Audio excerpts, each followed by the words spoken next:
अभी India world की fastest growing economy बन चुका है। इतना तेजी से ग्रो हो रहा है कि आने वाले समय में चाइना को भी बहुत जल्दी पीछे छोड़ देगा और पॉपुलेशन में तो इंडिया ने चाइना को पीछे छोड़ ही दिया है। इंडिया की इस बढ़ती पॉपुलेशन को देख के इंडियन गवर्नमेंट ने कुछ नया मेगा प्रोजेक्ट शुरू किया है, जिससे नए नए जॉब्स भी क्रिएट होगा और आने वाले समय में इंडिया की ग्रोथ 4 गुना बढ़ जाएगा।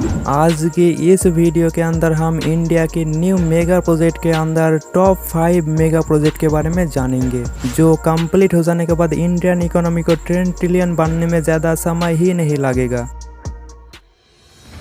सागरमाला प्रोजेक्ट। इस प्रोजेक्ट को 2015 में यूनियन कैबिनेट के द्वारा अप्रूव किया गया था। इस प्रोजेक्ट में भारत के 7,516 किलोमीटर कोस्ट लाइन में फैली पोर्ट्स और इनलाइन वाटर बेस इंफ्रास्ट्रक्चर को डेवलप किया जाएगा। हमारे भारत के 9 स्टेट इस कोस्ट लाइन के ऊपर आता है। इनमें से 8 स्टेट को डेवलप किया जाएगा, जैसे Kandla, Jawaharlal Nehru port, Mumbai port, Goa port, new Bangalore port, Kochi port, Chennai port, VOC port, Visakhapatnam port, Paradip, Haldia port और कोलकाता पोर्ट, और उसी के साथ और भी नए नए पोर्ट्स को बनाया जाएगा। हमारे पास इतने बड़े कोस्ट लाइन होने के बाद भी सिर्फ 6% एक्सपोर्ट ही शिप्स के थ्रू किया जाता है, जो बहुत ही ज्यादा कम है। सागरमाला प्रोजेक्ट कंप्लीट हो जाने के बाद इंडिया की एक्सपोर्ट 1.5 टाइम्स तक बढ़ जाएगा और पुराने पोर्ट रीडेवलपमेंट और नए पोर्ट बनने की वजह से बहुत सारे जॉब्स भी क्रिएट होगा।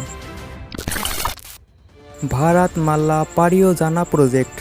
ये है इंडिया की सेकेंड लार्जेस्ट प्रोजेक्ट। 31 जुलाई 2015 में इस प्रोजेक्ट को अप्रूव किया गया था। हमारे भारत में 62.17 लाख किलोमीटर का रोड नेटवर्क है, जो USA के बाद दुनिया का दूसरा सबसे बड़ा रोड नेटवर्क है। लेकिन अगर हाईवे की बात करें तो हम इंडिया टॉप 10 में भी नहीं आते हैं। अगर किसी देश को इकोनॉमिकली स्ट्रांग बनना है तो उस देश का रोड नेटवर्क बेहतर होना बहुत ही ज्यादा जरूरी है। इसलिए भारत सरकार ने भारतमाला प्रोजेक्ट को शुरू किया है। इस प्रोजेक्ट में 83,677 किलोमीटर का नए रोड, हाईवे और एक्सप्रेसवे बनाने का टारगेट किया गया है, जिसमें से रूरल और बॉर्डर एरिया को बेहतर करके कनेक्टिविटी को और भी ज्यादा स्ट्रांग किया जाएगा। इस प्रोजेक्ट में नेशनल हाईवे से महाराष्ट्र, गुजरात, राजस्थान, पंजाब, जम्मू एंड कश्मीर, हिमाचल प्रदेश, उत्तराखंड, उत्तर प्रदेश, बिहार, वेस्ट बंगाल, सिक्किम, असम, अरुणाचल प्रदेश, मणिपुर, मिजोरम, इन स्टेट को कनेक्ट किया जाएगा। Navi Mumbai international airport.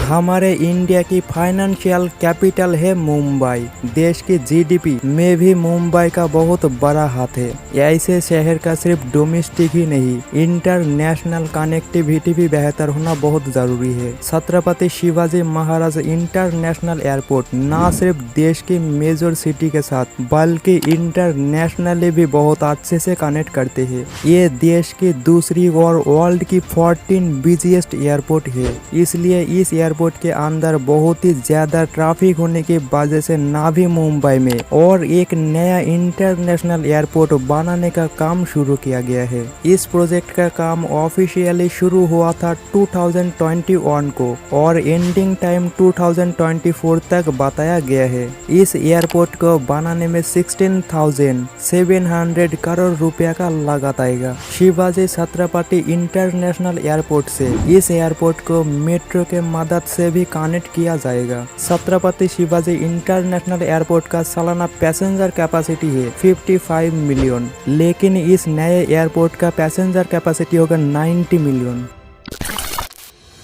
Central visa redevelopment project.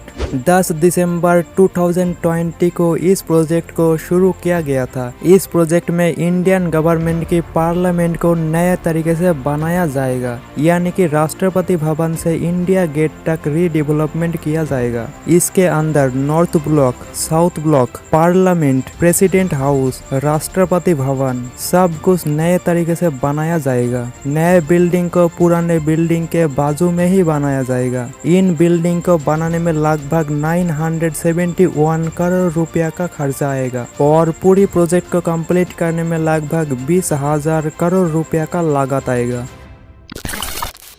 Ken Betwa river link project 23 मार्च 2021 को इस प्रोजेक्ट को अप्रूव किया गया था। सेंट्रल गवर्नमेंट ने मध्य प्रदेश और उत्तर प्रदेश के मुख्यमंत्री की परमिशन लेकर इस प्रोजेक्ट को शुरू किया है। इस प्रोजेक्ट में केन नदी से बेतवा नदी तक 221 किलोमीटर का कैनल बना के पानी को पहुंचाया जाएगा। इन दोनों नदी में यमुना नदी से ही पानी आता है, लेकिन बेतवा नदी तक ठीक से पानी नहीं पहुंचता है। ये प्रोजेक्ट कंप्लीट हो जाने के बाद 10.62 हेक्टेयर कृषि भूमि में सिंचाई के लिए पानी मिलेगा और लगभग 62,000 लाख लोगों को पीने के लिए शुद्ध जल मिलेगा और उसी के साथ ही 130 मेगावाट का इलेक्ट्रिसिटी भी जनरेट होगा डैम की मदद से।